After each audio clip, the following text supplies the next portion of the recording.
तू असा चिडल्यासारखा का वाटतोयस? वाटत नाहीये, मी खरंच चिडलोय. कुणावर? स्वतःवर. मी असं कसं करू शकतो? म्हणजे माझी एखादी वस्तू कुठे ठेवली हे दरवेळी तुम्हाला का विचारावं लागतं मला? म्हणजे माझ्या गोष्टी कुठे आहेत हे मला का कळत नाही? नाही, माझं आता ठरलेलं आहे की सगळं माझं मी स्वतः करणार. माझ्या वस्तू मी स्वतः सांभाळणार.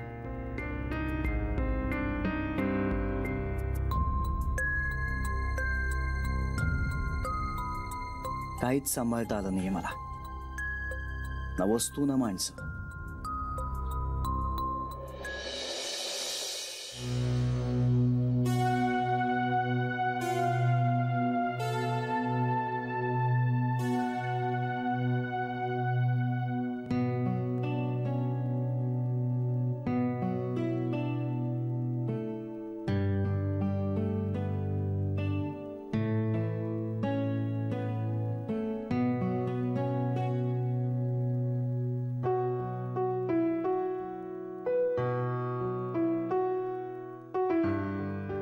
झालं का?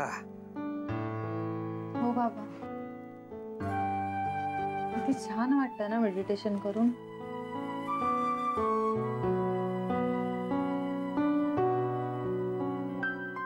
अगं आपल्या ऋषी मुनींनी फार अभ्यासाने शोधून काढलेलं आहे सगळं. खरंय, मेडिटेशन करून मन कसं शांत होऊन जातं ना, आणि ही शांतताही खूप काळ टिकते. असं शांतच राहावं असं वाटतं. सगळं काही ठीक आहे असंच वाटत राहतं ना. काय कमाल आहे ना बाबा. कमाल तर आहेच, पण हे सगळं आपल्याला रोजच्या व्यवहारात उपयोगी येतं हे महत्वाचं. बाबा आज ना आमच्या योगा सेंटर मध्ये फार छान सांगितलं. ते म्हणाले लहान बाळ ही निसर्गाचा प्युरेस्ट फॉर्म असतात. म्हणजे लहान मुलांनाही दुखतं खुपतं. अगदी आई जर बाळाला दूध द्यायला विसरली तर ते रडतं, त्यालाही त्याचा त्रास होतो.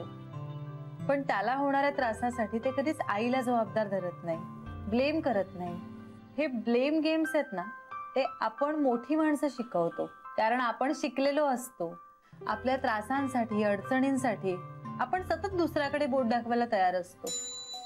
बाबा हे किती खरं आहे ना. हो ग, अगदी खरं आहे. बाबा जन्माला आलेलं असतं तसंच प्युअर राहणं शक्य नसतं का हो जगात? का शक्य नाही? शक्य आहे ना. फक्त प्रत्येकाने आपल्या प्युरिटीचा एरिया निवडायचा. म्हणजे जसं मी आर्थिक व्यवहारांच्या बाबतीत ठरवलं की मी करप्शन करणार नाही, पैसे खाणार नाही. त्याची कितीही मोठी किंमत मोजायला लागली तरी मी ती मोजली मी ती. माझी नोकरी गेली, तुम्हाला सुखाचं आयुष्य नाही देऊ शकलो, पण माझ्या वागण्याने मी जी प्युरिटी निवडली होती ती मी जपली. परमेश्वर आपल्याला, म्हणजे परमेश्वर म्हण, निसर्ग म्हण, आपल्याला ज्या शुद्ध स्वरूपात जन्माला घालतो ना तसंच्या तसं या व्यवहारी जगामध्ये जगणं कठीण आहे बाळा. पण प्रत्येकाने आपल्या शुद्धतेचं क्षेत्र निवडायचं आणि ते जपायचं. कारण हीच शुद्धता आपल्याला परमेश्वराच्या जवळ जाण्याचा मार्ग दाखवते.